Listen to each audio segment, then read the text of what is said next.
Hello everyone. आज के इस वीडियो में आपसे कुछ ऐसी बातें शेयर करूंगी जिनको सुनने के बाद ये सारी बातें आप अपने आप से रिलेट कर पाएंगे। और ये खासकर वीडियो उन महिलाओं के लिए है जो लोग ऑलरेडी शादीशुदा हैं और जिनकी शादी को 5-10 साल या फिर अभी स्टार्ट हुए हैं। स्टार्टिंग में तो ये सब चीज़ें हो सकता है आप कम महसूस करें, लेकिन जैसे जैसे आपकी शादी को बहुत टाइम होता चला जाएगा ये सारी चीज़ें आप अपने मन में या फिर कभी ना कभी आपके साथ हुई होंगी या फिर इन सब चीज़ों को अभी भी आप झेल रही होंगी।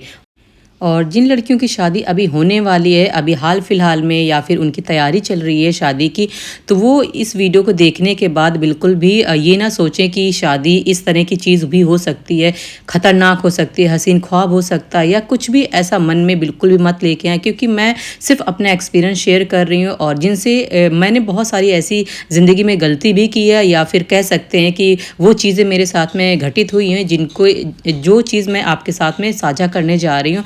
और इन सब चीज़ों को सुन के ना आप बस अपने आप को बदल सकती हैं। ये सब चीज़ होने से पहले ही आप अपने आपका जो माइंडसेट है वो चेंज हो सकता है और वो हो सकता है कि वो सारी चीज़ें आप ना करें जो मैं कर चुकी हूँ।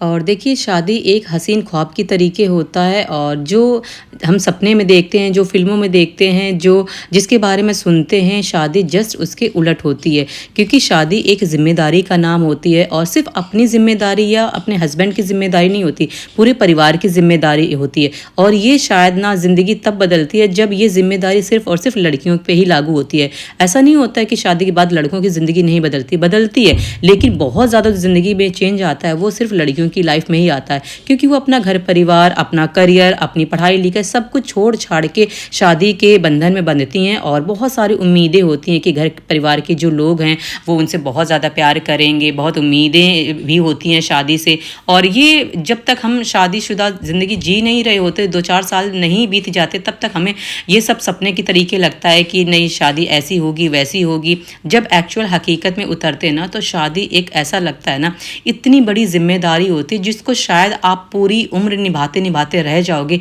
लेकिन तब भी आपकी जिम्मेदारी खत्म नहीं होगी। और जब मेरी शादी हुई थी तब मुझे बहुत ज़्यादा अकल नहीं थी। कह सकते हैं कि कम उम्र होती है तो ना समझी होती है, नादानी होती है, हमसे बहुत ज़्यादा गलतियां भी होती हैं और हर छोटी छोटी बातों पे हम रो भी देते हैं क्योंकि इमोशनल होते हैं। हमें ऐसा लगता है हम घर परिवार में अकेले हैं तो हमारा कोई सपोर्ट करने वाला हो। इन केस अगर कोई नहीं भी सपोर्ट कर रहा है ना तो एटलीस्ट हस्बैंड जो होते हैं वो तो सपोर्ट करने वाले होने ही होने चाहिए। और वो कहते हैं ना, दुनिया में कोई आपका साथ दे या ना दे, आप जिसके साथ में इस घर में आए हो ना, कम से कम वो तो आपका साथ देना चाहिए।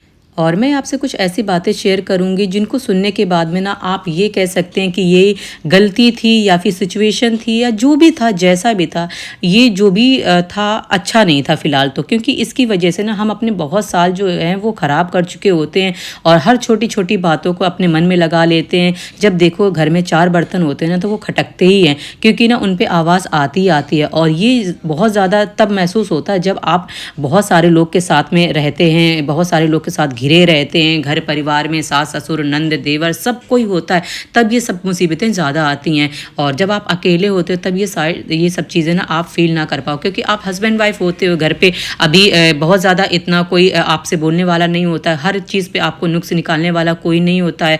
और ये मेरे साथ में भी होती थी। तो मैं क्या करती थी, हर छोटी छोटी बातों को दिल पे लगा लेती थी, मन पे लगा लेती थी। और कभी कभी ऐसा होता था मैंने खाना पीना सब छोड़ देती थी, क्योंकि ना मुझे ऐसा लगता था कि पता नहीं मैं इतना अच्छा करती हूँ लोगों के साथ में, लेकिन फिर भी मेरे साथ में ऐसा क्यों होता है, मुझे हर बात के लिए क्यों सुनाया जाता है, मुझे हर चीज़ के लिए क्यों टोका जाता है।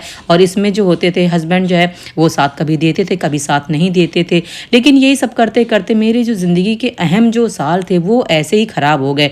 और जब मुझे अकल आई तब मैंने अपने बारे में सोचना शुरू किया। मुझे लगा कि यार मैंने क्या ही किया, इन सब चीज़ों का क्या ही मतलब बनता है। एक टाइम के बाद सारे रिश्ते जो होते हैं अपने आप सुधर जाते हैं, अपने आप संभल जाते हैं, क्योंकि कुछ चीज़ें होती हैं वक्त पे ठहरी जाती हैं, वक्त पे छोड़ी जाती हैं। क्योंकि जो चीज़ आपके हाथ में नहीं है उन सब चीज़ों का रोने धोने का कोई फ़ायदा नहीं है।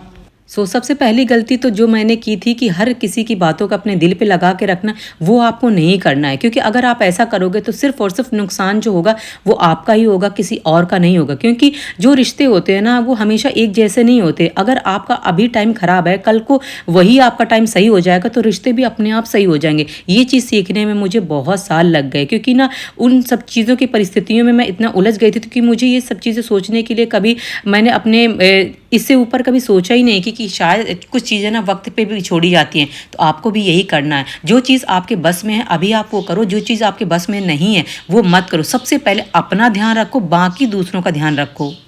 और दूसरी गलती ये कि मैं किसी को ना नहीं बोलती थी। मुझे ऐसा लगता था कि अगर मैं किसी को ना बोलूँगी तो वो मुझसे नाराज़ हो जाएँगे और पता नहीं मेरे बारे में क्या-क्या सोचेंगे। सो यही गलती ना मेरी सबसे बड़ी कमज़ोरी थी कि मैं किसी को ना नहीं बोल सकती थी। लेकिन एक्चुअल में ना हर किसी को आप हाँ भी नहीं बोल सकते हो। ना कहना भी बहुत ज़्यादा ज़रूरी है। जो चीज़ आपको पसंद नहीं है, जो आपको काम करने में मन नहीं लग रहा है, या सपोज़ अगर आप थके हुए फिर भी आप काम कर रहे हो, कोई बोल रहा है आपको काम करने के लिए, तो आप स्ट्रिक्टली साफ-साफ बोलो कि नहीं अभी मैं थकी हुई हूँ, मैं ये काम नहीं कर सकती हूँ। लेकिन ये इस ना को ही बोलने में ना बहुत ज़्यादा हिम्मत चाहिए होती है। लेकिन मैं ये सारी बातें आपको पहले से ही बता रही हूँ। अगर आप ये सब चीज़ों से जूझ रहे हो ना, तो ये सब चीज़ें आप सीख लो। किसी को भी हाँ बोलने से पहले ना बोलना भी ज़रूरी है।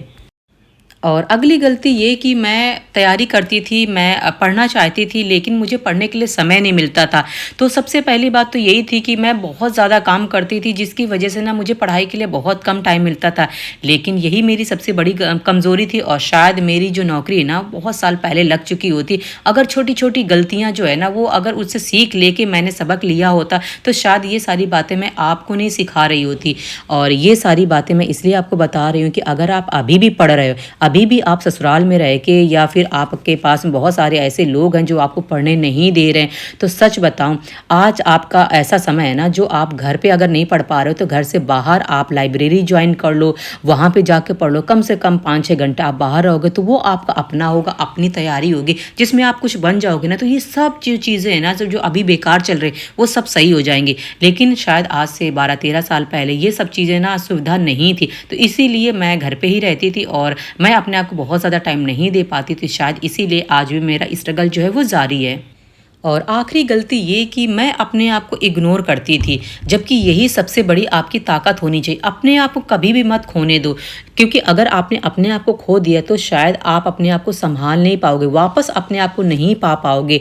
और यही मेरी सबसे बड़ी कमज़ोरी थी, गलती थी कि मैंने अपने आप को इग्नोर किया, पूरी तरह से डिवोटेड हो के घर परिवार के लिए ही काम किया, और सबसे बड़ी गलती मेरी यही थी। इसीलिए सबसे फर्स्ट प्रायोरिटी पे आपको अपने आप को रखना है, क्योंकि अगर जिस दिन आपने अपने आप को फर्स्ट प्रायोरिटी पे रखना सीख लिया ना, तो शायद उसी दिन, पहले दिन से ही आप कामयाबी के जो कदम है वो चूमने लग जाओगे। अगर आपने अपने आप को इग्नोर किया, सिर्फ और सिर्फ दूसरों की खुशियों के बारे में ही सोचा, तो आप अपनी खुशियों के बारे में भूल जाओ। और कहते हैं कि इंसान गलतियों का पुतला होता है, गलतियों का भंडार होता है। तो शायद मेरे अंदर भी यही गलतियाँ थीं, और कह सकते हो कि ये गलतियाँ थीं या फिर मेरी परिस्थितियाँ थीं जो मुझे ऐसा करने पर ही विवश कर रही थी। लेकिन आप ऐसा मत करना, बिल्कुल भी मत करना, क्योंकि मैं आपको एक बड़ी बहन, अच्छा फ्रेंड मान के ही आपको समझा रही हूँ, अच्छी सलाह दे रही हूँ। क्योंकि अगर किसी की भी लाइफ सुधर सकती है मेरी वजह से, तो मैं वो कोशिशें, वो सारी बातें ज़रूर शेयर करूँगी जिसकी वजह से आप अपनी लाइफ में अच्छा और बेहतर कर सको।